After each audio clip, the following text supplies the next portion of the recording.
Buen día, queridos hermanos, muy buen día. Les doy la bienvenida a este su rincón del diácono en este ya jueves 4 de junio, jueves de la semana novena de tiempo ordinario, pero que en la Arquidiócesis de México y en algunas otras celebramos la solemnidad del cuerpo y la sangre de Cristo, lo que le llamamos el jueves de Corpus Christi. Y esta es una solemnidad muy hermosa porque se fundamenta, se celebra el fundamento de nuestra fe, lo que es la pasión, muerte y la resurrección de Jesús, que decidió quedarse con nosotros en el Santísimo Sacramento que hoy celebramos. Es una celebración que también nos interpela, como decía el Papa Francisco, a preguntarnos si tú eres católico y crees verdaderamente en esta solemnidad que vamos a tener, ¿por qué no comulgas? No es un reproche, es un análisis. ¿Qué me falta? Es que confesarme, pues ánimo. No importa que te dé vergüenza, qué bueno, porque significa que tú tienes conciencia.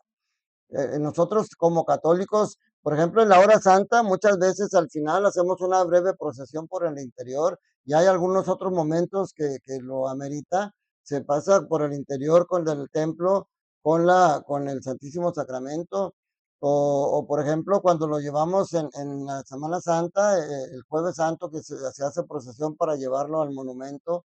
Se hacen procesiones privadas, por decirlo así, pero hoy se hace una procesión pública. Nosotros hoy tenemos la misa en la mañana, que ahora tenemos todos los días a las 9:30, y luego a las 6 tenemos la procesión en la que vamos a recorrer con el Santísimo y tenemos altares donde vamos a llegar a hacer oración y a dar la bendición, porque hacemos pública nuestro amor a Jesús sacramentado. Es una procesión pública, no nos da vergüenza decir que amamos a Jesús sacramentado. Y luego terminamos con la misa a las 8 de la noche en el templo de María Madre de la Iglesia. Es misa de precepto y por eso son 3 lecturas como si fuera domingo. La primera lectura es del libro del Deuteronomio, capítulo 8, versículos del 2 al 3 y del 4 al 16, nos recuerda la historia, que la historia del pueblo de Dios es la historia de nosotros. Todo lo que el pueblo de Dios tuvo que pasar para el rescate es lo que nosotros tenemos que pasar. El pueblo de Dios tuvo que pasar por el desierto, tuvo que ser liberado de la esclavitud de los egipcios. Y en el desierto pasó por muchas pruebas por las cuales el pueblo se rebelaba. Nosotros también pasa eso en el desierto de nuestra vida. Pasamos por muchas pruebas que a veces nos rebelamos en contra de Dios. Somos cabezones.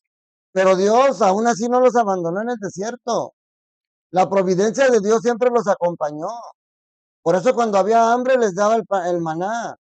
Por eso cuando había sed sacó agua de una roca. Los acompañó y los rescató. Y aunque tuvo que abrir el mar rojo, el mar para rescatarlos de la esclavitud. Y siempre les mostró su compañía de día con la nube y de noche con el fuego. Esa es la historia nuestra, mis hermanos. En este desierto de la vida pasamos a veces renegando de Dios y pasamos con momentos de rebeldía y caemos en la esclavitud del pecado, pero el Señor nunca nos abandona. Ahí está con nosotros para liberarnos y para rescatarnos.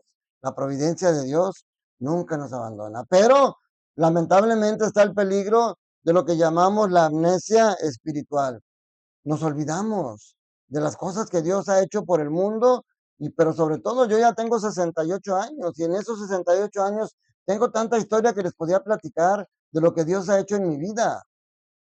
Y le pido a Dios tener esa memoria agradecida, que no se me olvide. Por eso dice, recuerda el camino que el Señor tu Dios te ha hecho recorrer estos 40 años por el desierto. Y me podría decir a mí, diácono, recuerda lo que el Señor te ha dado durante esos 68 años que tienes en esta vida y lo que te puede seguir dando. Recordar que el poder de Dios que sacó agua de la piedra y que abrió el mar para rescatar a su pueblo, puede abrir esperanza para ti donde parece que no la hay y puede abrir una puerta nueva para ti donde parece que no la hay. Esto es lo que nos quiere decir esta primera lectura. Y en la segunda lectura de la primera carta de San Pablo a los Corintios, capítulo 10, versículos del 16 al 17. Es una lectura muy cortita. Dice, hermanos, el cáliz de la bendición con que damos gracias no nos une a Cristo mediante su sangre, y el pan que partimos no nos une a Cristo por medio de su cuerpo.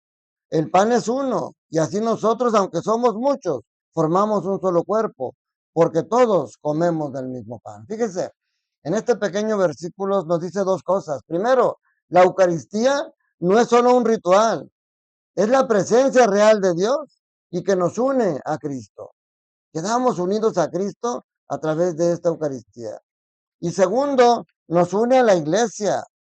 La unidad de la iglesia se lleva a cabo también a través de esta comunión del cuerpo y de la sangre. Por eso, cuando, entre paréntesis, por eso cuando rezamos el Padre Nuestro, muchos católicos siguen cometiendo el error de levantar las manos, que es una actitud sacerdotal, o de tomarse las manos entre todos, y dicen que es una señal de comunión.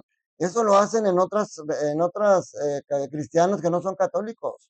Es una muestra de su comunión. Nosotros no necesitamos tomarnos de las manos porque estamos unidos en el corazón. Y nuestra signo de comunión precisamente es comulgar a Cristo. Y cuando tú no puedes comulgarnos sacramentalmente, haces tu comunión espiritual. Pero esa es la comunión, la unidad que da la comunión a nosotros.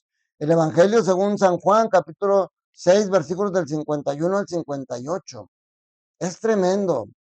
Es tremendo. Dice, Jesús dijo a los judíos, yo soy el pan vivo que ha bajado del cielo. El que coma de este pan vivirá para siempre.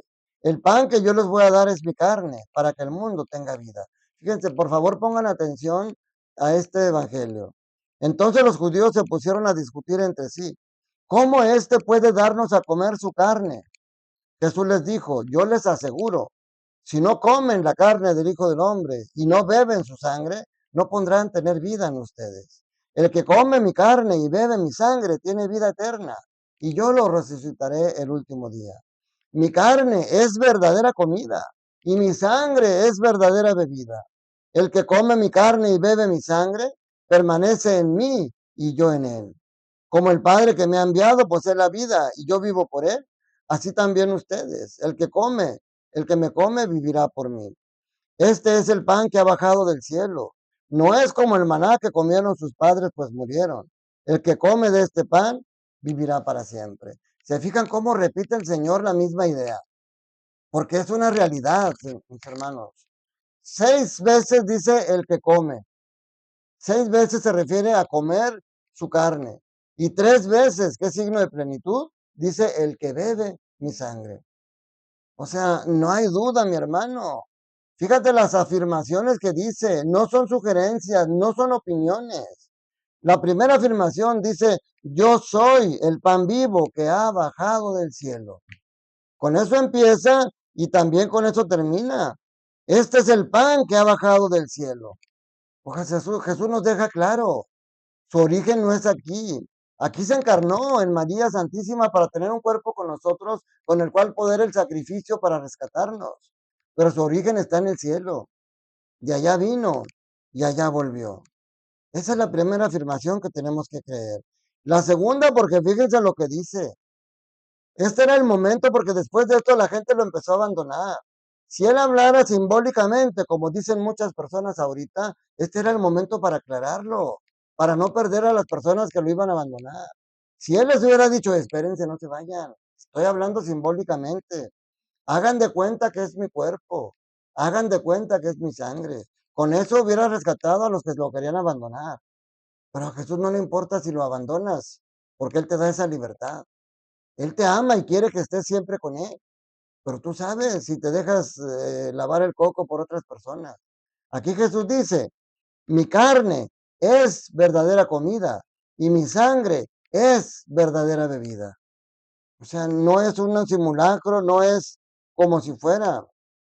Y luego dice, el que come mi carne y bebe mi sangre, permanece en mí y yo en él. Fíjense, esto es muy hermoso, mi hermano, y quiero que te lo metas aquí y aquí.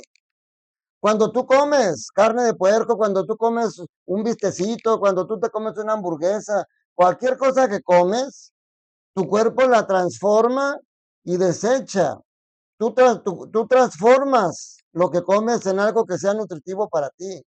En cambio, cuando comes el cuerpo y bebes la sangre de Jesús, tú no transformas eso. Al contrario, eso te transforma a ti, pero te transforma desde adentro. Porque ahora tú ya no eres, dicen por ahí que somos lo que comemos. ¿sí?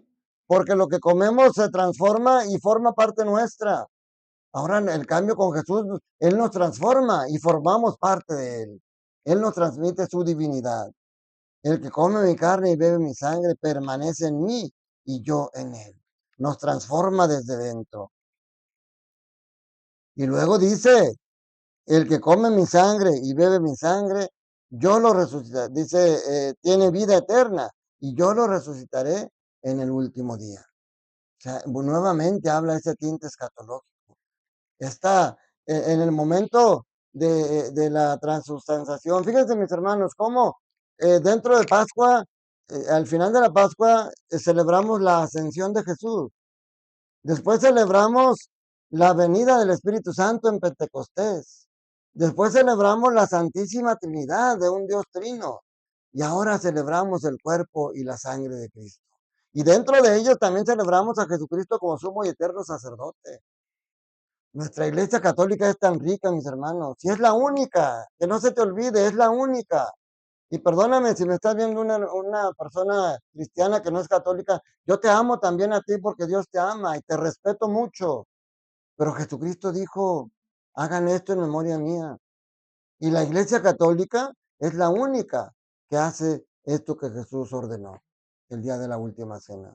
No hay otra iglesia cristiana que lo haga más que la iglesia católica. Y hay muchas personas, hace poco leí, nomás que no tengo tan buena memoria ya, de una persona muy docto en las cosas, no recuerdo si era bautista o de qué religión cristiana era, que él fue a misa con sus conocimientos para poder rebatir que lo que se hacía allí era una farsa. Y en el momento que se hizo la transubstanciación, en el momento que el Espíritu Santo bajó y transformó el pan en el cuerpo y el vino en la sangre de Cristo, este hombre empezó a llorar. Este hombre sintió algo diferente que nunca había sentido. Y tantos otros cristianos de otras denominaciones, incluso pastores, que se han metido a estudiar la Iglesia Católica y se han dado cuenta que es la que está fundamentada verdaderamente. Te invito a que vayas hoy a misa, es jueves, no importa, date tiempo para ir a misa. Por eso ahora tenemos aquí dos opciones en mi parroquia. Puedes ir a las 9:30 de la mañana o puedes ir a las 8 de la noche. No hay pretexto. El Señor te espera y te ama tanto que dio la vida por ti y quiere un día estar contigo en el reino de los cielos. Que la bendición de Dios Todopoderoso, Padre, Hijo y Espíritu Santo, descienda sobre ustedes y sus familias y permanezca para siempre. Un fuerte abrazo y dile al Señor, Señor, tómame como soy y hazme como quieres que yo sea. Un fuerte abrazo y un saludo para ti y tu familia.